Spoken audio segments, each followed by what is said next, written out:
क्या कोई इस बात पर यकीन करेगा कि सरकार जितना ज्यादा फ्री हेल्थ इंश्योरेंस बांट रही है, मतलब आम जनता की जेब से इलाज का खर्च उतना ही ज्यादा बढ़ता जा रहा है? सुनने में तो ये बात एकदम बेतुकी और तर्कहीन लगती है ना? आखिर एक आम इंसान तो यही सोचेगा कि भाई जब उसे 5 लाख रुपए का स्वास्थ्य बीमा मिल गया है, तो अस्पताल से उसे बिना एक भी पैसा दिए बाहर आना चाहिए। बिल्कुल। लेकिन जब हम आंकड़े देखते हैं ना, तो वास्तविकता इसके एकदम उलट नजर आती है। और यही बात सबसे ज्यादा हैरान करने वाली है। देखिए, जब हम चीजों को दूर से देखते हैं तो वे बहुत साफ और सीधी लगती हैं। बीमा मिला मतलब खर्च कम हो गया। लेकिन जब हम सतह के नीचे झांकते हैं, इन नीतियों के असली तंत्र को समझते हैं, तो एक बहुत ही अलग तस्वीर उभर कर आती है। एक विरोधाभास। बिल्कुल। ये एक ऐसा विरोधाभास है जो कागजों पर किए गए वादों और जमीन पर मौजूद हकीकत के बीच की एक बहुत बड़ी खाई को दिखाता है। और आज के इस गहरे अध्ययन का मकसद भी यही है, सतह के नीचे झांकना। सही बात है। हमारे आसपास खबरों और सूचनाओं का जो एक धुंधलका सा है ना, उससे साफ करना। तो जो भी तैयारी करने वाले छात्र हैं या जो जिज्ञासु नागरिक देश और दुनिया को गहराई से समझना चाहते हैं, उन सभी का इस विशेष विश्लेषणात्मक चर्चा में स्वागत है। बिल्कुल स्वागत है। आज हमारा मिशन सिर्फ अलग अलग खबरों की हेडलाइंस पढ़ना नहीं है। आज हम न्यायपालिका, हमारे प्रशासन और अंतर्राष्ट्रीय संबंधों के बीच फैले उन छिपे हुए तारों को जोड़ेंगे जो मतलब आमतौर पर दिखाई नहीं देते। और यही समग्र नजरिया सबसे अहम है। देखिए, सूचनाओं की आज के समय में कोई कमी नहीं है। हाँ, इंटरनेट तो भरा पड़ा है। बिल्कुल। लेकिन उन सूचनाओं की बाढ़ में से ये समझना कि आखिर क्या हो रहा है, वो क्यों हो रहा है और उसका सीधा असर हमारे समाज पर कैसे पड़ रहा है, यही असली चुनौती है। एकदम सही। आज की चर्चा में हम सुप्रीम कोर्ट के फैसलों से लेकर ग्रेट निकोबार के जंगलों तक जाएंगे और कूटनीति के पन्नों से लेकर थाईलैंड की नदियों के प्रदूषण तक के तारों को जोड़ेंगे। तो चलिए बिना देर किए उस विरोधाभास की ही बात करते हैं जिसने मुझे सबसे ज्यादा चौंकाया है। बताइए। क्योंकि कागज पर नियम कुछ कहते हैं और जमीन पर असर कुछ और होता है। और ये बात सिर्फ स्वास्थ्य नीतियों पर लागू नहीं होती।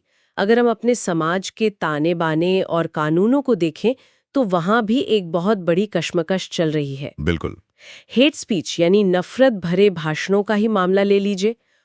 हाल ही में सुप्रीम कोर्ट के जस्टिस विक्रम नाथ और जस्टिस संदीप मेहता ने हेट स्पीच पर 125 पन्नों का एक बड़ा और ऐतिहासिक फैसला सुनाया है।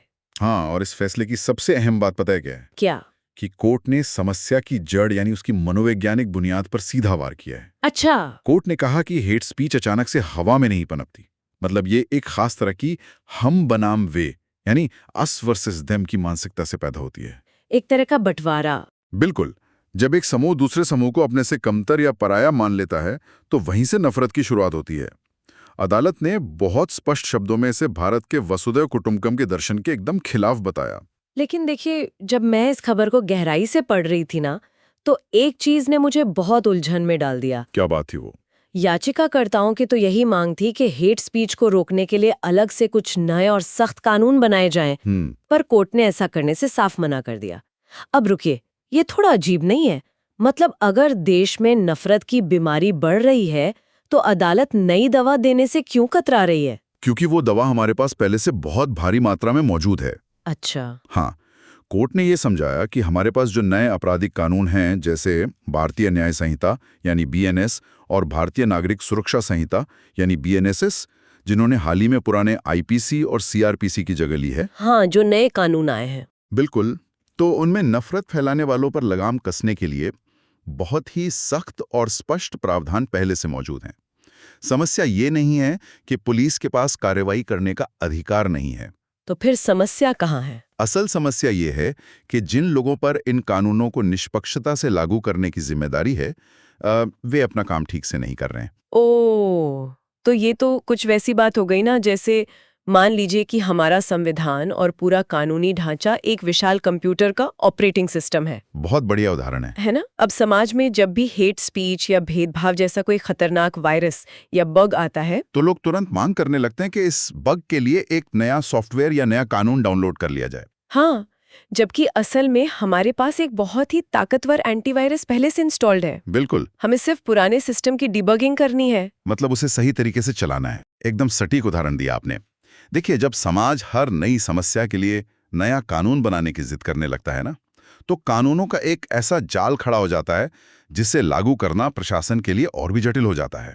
सही बात है। असली काम तो जमीनी स्तर पर उस ऑपरेटिंग सिस्टम को सुचारू रूप से चलाना है। संस्थाओं को अपना काम पूरी ईमानदारी से करना होगा। लेकिन जब हम संस्थाओं की बात करते हैं हाँ, तो कई बार लगता है कि वो अपना असली काम भूलकर कहीं और ही व्यस्त हैं। आप किस संस्था की बात कर रही हैं? मैं राष्ट्रीय मानवाधिकार आयोग यानी NHRC की बात कर रही हूँ।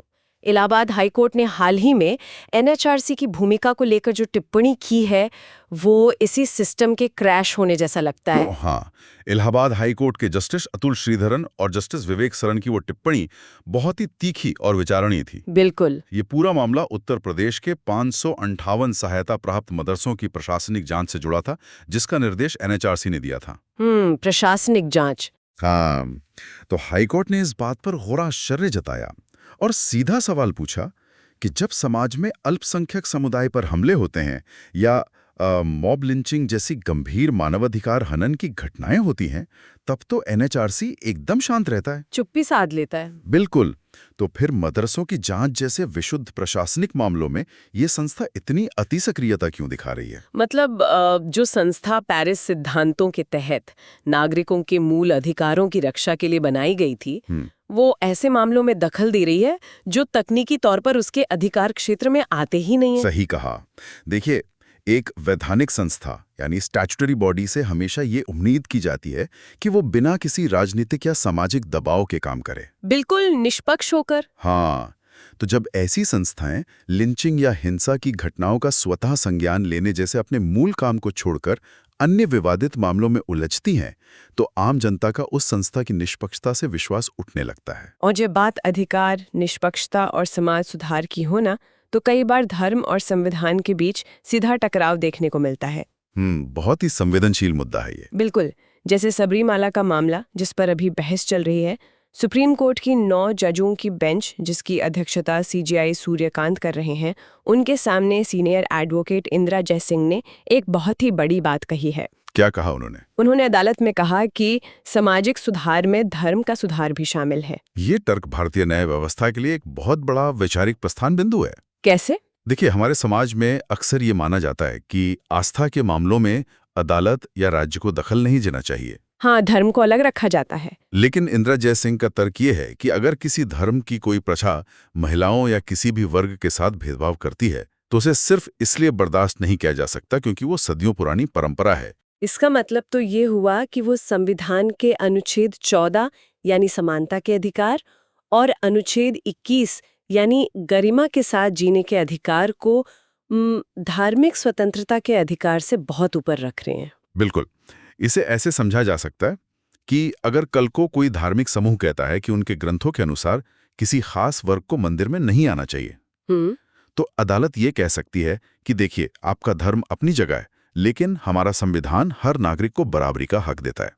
यहाँ कोर्ट के सामने सबसे बड़ी चुनौती यही है कि वो धर्म के मूल स्वरूप को नष्ट किए बिना संविधान के समानता के मूल्य को कैसे स्थापित करें। और जब हम हाशिए पर रखे गए वर्गों और समानता की बात कर ही रहे हैं, तो इन दिनों आरक्षण में क्रीमी लेयर का मुद्दा भी बहुत गरमाया हुआ है। हाँ, ये भी एक बहुत बड़ी बहस है। मैंने पढ़ा कि सुप्रीम कोर्ट में 2024 के दविंदर सिंह फैसले के बाद कुछ नई याचिकाएं आई हैं जो ये मांग कर रही हैं कि SC/ST आरक्षण में भी क्रीमी लेयर का सिद्धांत लागू होना चाहिए। यानी जो लोग आर्थिक रूप से संपन्न हो गए हैं, उन्हें आरक्षण के दायरे से बाहर किया जाए। हाँ, ये भारत के सबसे संवेदनशील और जटिल सामाजिक मुद्दों में से एक है। इन याचिकाओं का मुख्य तर्क ये है कि आरक्षण का लाभ सबसे गरीब और वंचित लोगों तक पहुंचना चाहिए। बिल्कुल। अगर कोई व्यक्ति आर्थिक रूप से मजबूत हो चुका है, तो उसे उस कोटे का लाभ क्यों मिलना चाहिए? लेकिन देखिए, यहाँ मुझे एक बात समझ नहीं आ रही। बताइए। अगर किसी व्यक्ति के पास पैसा आ गया है, वो आर्थिक रूप से बहुत मजबूत हो गया है, तो क्या आज के इस आधुनिक पूंजीवादी समाज में उसका सामाजिक रुतबा अपने आप नहीं बढ़ जाता? फिर सिर्फ आर्थिक स्थिति को पैमाना मानने में आखिर बुराई ही क्या है? ये बहुत ही वाजिब सवाल है और सतह से देखने पर ऐसा ही लगता है कि पैसा हर सामाजिक घाव को भर देता है। हाँ, आम धारणा तो यही है। लेकिन भारत की सामाजिक और ऐतिहासिक सच्चाई इससे काफी अलग है। ये समझना बहुत जरूरी है कि आरक्षण की शुरुआत कोई गरीबी हटाओ कार्यक्रम के तौर पर नहीं हुई थी। ओह। इसका मूल उद्देश्य उन जातियों को सत्ता, प्रशासन और समाज में प्रतिनिधित्व और गरिमा दिलाना था जिन्होंने सदियों से छुआछूत और सामाजिक बहिष्कार का सामना किया है। मतलब पैसों से वो सामाजिक कलंक एकदम से नहीं धुलता। बिल्कुल नहीं। एक बहुत ऊंचे पद पर बैठा अधिकारी या एक आर्थिक रूप से संपन्न व्यक्ति भी अपनी जाति की वजह से भेदभाव या तिरस्कार का शिकार हो सकता है। ये तो बहुत दुखद है। इसलिए पूरी बहस इस बुनियादी सवाल पर टिकी है कि क्या सदियों के सामाजिक पिछड़ेपन को सिर्फ किसी की आय के आधार पर नापा जा सकता है? ये वाकई एक ऐसा सवाल है जहां तर्क और सामाजिक हकीकत आपस में टकराते हैं और कागजों के तर्क और जमीनी हकीकत के इसी टकराव का एक और बहुत बड़ा रूप हमें सरकार के विकास नीतियों और प्रशासन में देखने को मिलता है। आप किस नीति की बात कर रही हैं? अब वापस उसी मुद्दे पर आते हैं जिससे हमने आज की चर्चा शुरू की थी, स्वास्थ्य और बीमा का वो चौंकाने वाला विरोधाभास। NSO data. हाँ, नेशनल स्टैटिस्टिकल ऑफिस के 80वें राउंड के आंकड़े सामने आए हैं। और ये आंकड़े एक बहुत ही अजीब तस्वीर पेश करते हैं। कैसे? अगर कोई ऊपरी तौर पर देखे तो लगेगा कि भारत ने स्वास्थ्य के क्षेत्र में बहुत बड़ी छलांग लगाई है। 2017-18 से लेकर 2025 तक ग्रामीण और शहरी दोनों क्षेत्रों में लोगों में स्वास्थ्य के प्रति जागरूकता बढ़ी है। और अस्पताल जाने की दर भी तो दोगुनी हो गई है। बिल्कुल। आयुष्मान भारत जैसी सरकारी बीमा योजनाओं के कारण ग्रामीण इलाकों में बीमा कवरेज करीब 13% से बढ़कर 45.5% हो गया है। वाओ! और शहरी इलाकों में लगभग 32% हो गया है, यानी कवरेज 3 गुना तक बढ़ा है। अब रुकिए, ये डेटा तो पूरी तरह से उल्टा है। क्यों? अगर कवरेज 3 गुना बढ़ गया है, सरकार फ्री में करोड़ों लोगों को बीमा दे रही है, तो लोगों का इलाज पर अपनी जेब से होने वाला खर्च, जिसे आउट ऑफ पॉकेट एक्सपेंडिचर कहते हैं, वो कम होने के बजाय 2 गुना कैसे हो गया? यही तो। ये तो बुनियादी गणित की ही खिलाफ लग रहा है ना? यही तो इस डेटा का सबसे बड़ा पैराडॉक्स है। अस्पताल में भर्ती होने का औसत आउट ऑफ पॉकेट खर्च अब 11,285 रुपए तक पहुंच गया है। बाप रे! और इसकी जड़ में जो कारण है वो हमारे हेल्थ केयर सिस्टम का ढांचा है। लोग अब सरकारी अस्पतालों के बजाय प्राइवेट अस्पतालों की तरफ ज्यादा भाग रहे हैं। हाँ, सुविधा के लिए। लेकिन वहां इलाज का औसत खर्च 30,000 रुपए से भी ऊपर है। पर उनके पास वो 5 लाख रुपए का सरकारी बीमा कार्ड तो है ना, फिर जेब से पैसे क्यों लग रहे हैं? कार्ड है, लेकिन व्यवस्था कैसे काम करती है ये समझिए। बताइए। सरकारी बीमा योजनाओं में विभिन्न बीमारियों के इलाज के लिए जो दरें या पैकेज रेट तय किए जाते हैं वे अक्सर बाजार भाव से बहुत कम होते हैं। अच्छा। तो जब मरीज किसी प्राइवेट अस्पताल में उस कार्ड को लेकर जाता है तो अस्पताल उस कम पैकेज रेट के नुकसान की भरपाई करने के लिए मरीजों से तरह तरह के एक्स्ट्रा चार्जेस वसूलने लगता है। जैसे कि कभी अपग्रेडेड रूम के नाम पर, तो कभी किसी खास दवा या इम्प्लांट के नाम पर। ओह, इसका मतलब तो ये हुआ कि जो टैक्स का पैसा आम जनता की भलाई के लिए खर्च किया जा रहा है, वो असल में घूम फिरकर प्राइवेट सेक्टर की तिजोरी भर रहा है। एकदम सही पकड़ा आपने। इस रिपोर्ट को पढ़ते हुए एक लाइन ने मेरा बहुत ध्यान खींचा था, of the rich for the profit by the poor. मतलब अमीरों का मुनाफे के लिए और गरीबों द्वारा। बिल्कुल। और ये डेटा ये भी स्पष्ट रूप से दिखाता है कि इन मुफ्त सरकारी बीमा योजनाओं का सबसे ज्यादा फायदा वास्तव में समाज का वो तबका उठा रहा है जो आर्थिक रूप से थोड़ा बेहतर स्थिति में है। मतलब सबसे गरीब तबका नहीं उठा पा रहा फायदा? नहीं, सबसे गरीब इंसान आज भी उन अतिरिक्त खर्चों को उठाने से डरता है। ये तो कागजी विकास का एक बहुत ही निर्मम उदाहरण हो गया। सही कहा। हम सिर्फ एक कागजी सुरक्षा के भ्रम में जी रहे हैं। और विकास के इसी भ्रम से जुड़ी एक और बहुत बड़ी खबर इन दिनों सुर्खियों में है, अंडमान और निकोबार द्वीप समूह का ग्रेट निकोबार मेगा प्रोजेक्ट। हाँ, ये तो एक राष्ट्रीय बहस का मुद्दा बन चुका है। करीब 92,000 करोड़ रुपए का ये प्रोजेक्ट है। ये प्रोजेक्ट रणनीतिक और पर्यावरणीय दोनों ही नजरियों से भारत के लिए बेहद संवेदनशील है। कैसे? देखिए, सरकार की योजना है कि वहां एक अंतर्राष्ट्रीय ट्रांसशिपमेंट पोर्ट यानी बंदरगाह, एक एयरपोर्ट और एक टाउनशिप बनाई जाए। इसके पीछे का रणनीतिक कारण समझना बहुत जरूरी है। ये द्वीप मलक्का स्ट्रेट के बेहद करीब है, जो दुनिया के सबसे व्यस्त समुद्री व्यापार मार्गों में से एक है। हाँ, बहुत सारा ट्रेड वहीं से होता है। बिल्कुल। तो हिंद महासागर में चीन की बढ़ती नौसैनिक ताकत को संतुलित करने के लिए वहां भारत की मजबूत और स्थायी उपस्थिति को सैन्य दृष्टि से बहुत जरूरी माना जा रहा है। मैं राष्ट्रीय सुरक्षा और सामरिक जरूरत को तो समझ सकती हूँ, लेकिन एक सवाल जो बार बार उठता है कि इस सामरिक फायदे की कीमत आखिर क्या है? कीमत बहुत बड़ी है। रिपोर्ट बताती है कि इस बंदरगाह और शहर को बसाने के लिए लगभग 160 वर्ग किलोमीटर के सदियों पुराने वर्षावनों को काटा जाएगा।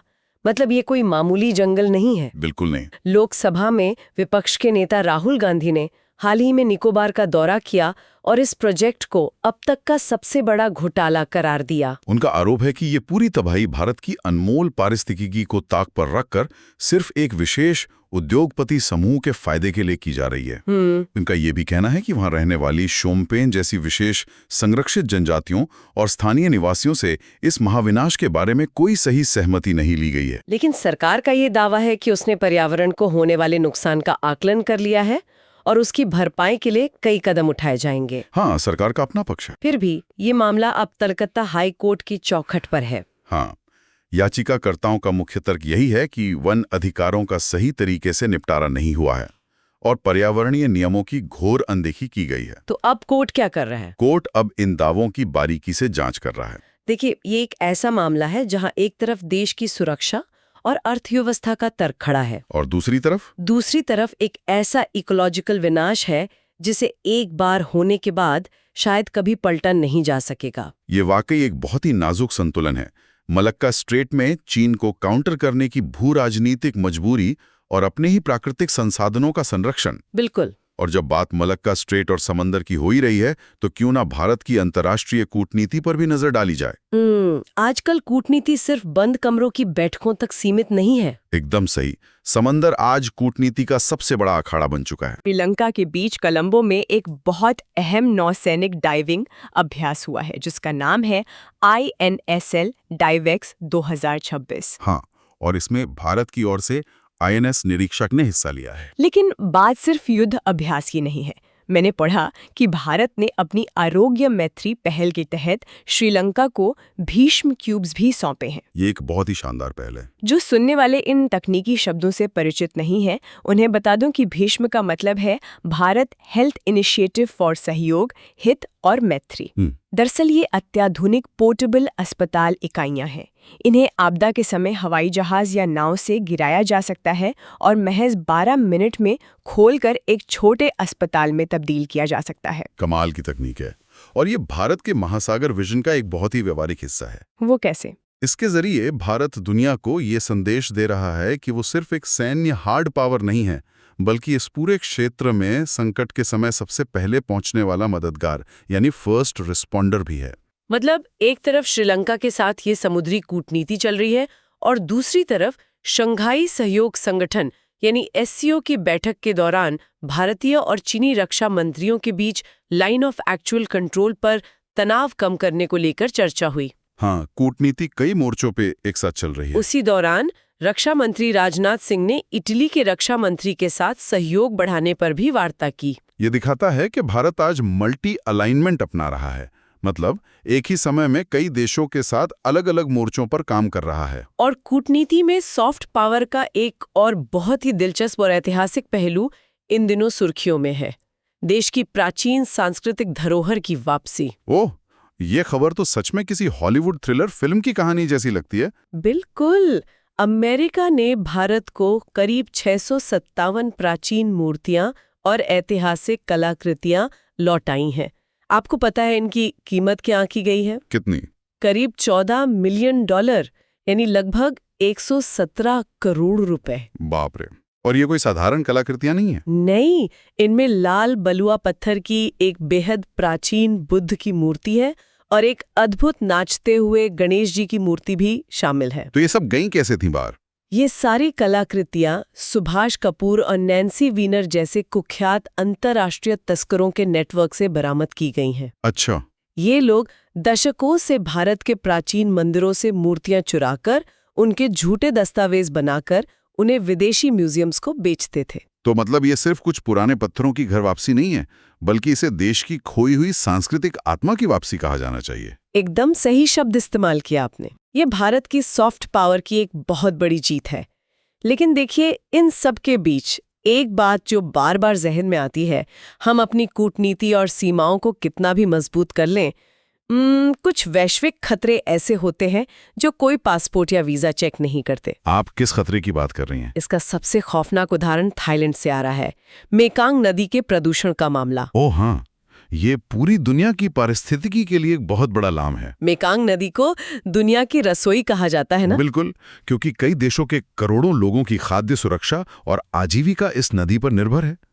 लेकिन आजकल वहां रेयर अर्थ माइनिंग यानी दुर्लभ खनिजों का खनन धड़ल्ले से हो रहा है। जो सुनने वाले नहीं जानते उनके लिए बता दूं कि ये रेयर अर्थ खनिज वही है जो हमारे स्मार्टफोन, लैपटॉप और इलेक्ट्रिक गाड़ियों की बैटरी में इस्तेमाल होते हैं। हाँ, जो फ्यूचरिस्टिक तकनीक है। लेकिन इस खनन की प्रक्रिया में बहुत ही खतरनाक और जहरीले रसायनों का इस्तेमाल होता है, जो अब सीधा नदी के पानी और ग्राउंड वाटर में रिस रहे हैं। बिल्कुल, इसका नतीजा यह है कि नदी का पूरा इकोसिस्टम तबाह हो रहा है। ये तो बहुत बड़ा विरोधाभास है। हाँ, हम दुनिया को ग्रीन एनर्जी और इलेक्ट्रिक गाड़ियों की तरफ ले जाना चाहते हैं ताकि पर्यावरण बच सके। लेकिन उन गाड़ियों को बनाने के लिए हम किसी और देश के प्राकृतिक संसाधनों और नदियों को हमेशा के लिए जहरीला बना रहे हैं। यही तो, ये हमें याद दिलाता है कि पर्यावरण का विनाश एक ग्लोबल समस्या है, जिसका असर सिर्फ एक देश की सीमा तक सीमित नहीं रहता। तो अगर हम आज के इस पूरे विस्तृत विश्लेषण के अलग अलग डॉट्स को जोड़ें,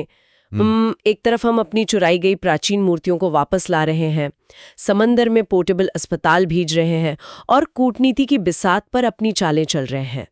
दूसरी तरफ अपने ही देश में हम स्वास्थ्य बीमा के नाम पर एक कागजी विकास के भ्रम में जी रहे हैं और हेट स्पीच जैसे मामलों में कड़े कानून मौजूद होने के बावजूद उन्हें सही से लागू नहीं कर पा रहे हैं।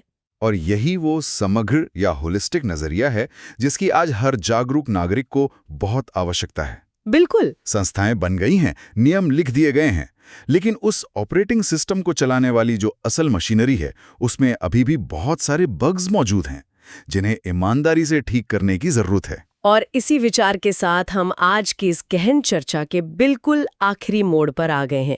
लेकिन जाते जाते हम इस विचार को थोड़ा और आगे ले जाना चाहते हैं। आज हमने देखा कि चाहे वो समाज में नफरत रोकने वाले कानून हो, आम आदमी को इलाज देने वाली स्वास्थ्य नीतियां हो या फिर मानवाधिकारों की रक्षा करने वाला मानवाधिकार आयोग हो, कानून और नियम अपनी जगह बिल्कुल सही मौजूद हैं। कागज पर सब कुछ एकदम परफेक्ट लगता है। हाँ, लेकिन फिर भी जमीनी हकीकत बिल्कुल अलग है, क्योंकि इन कानूनों को लागू करने वाले जो इंसानी ढांचे हैं वे बार बार पक्षपात, भ्रष्टाचार या लापरवाही का शिकार हो रहे हैं। सही बात है।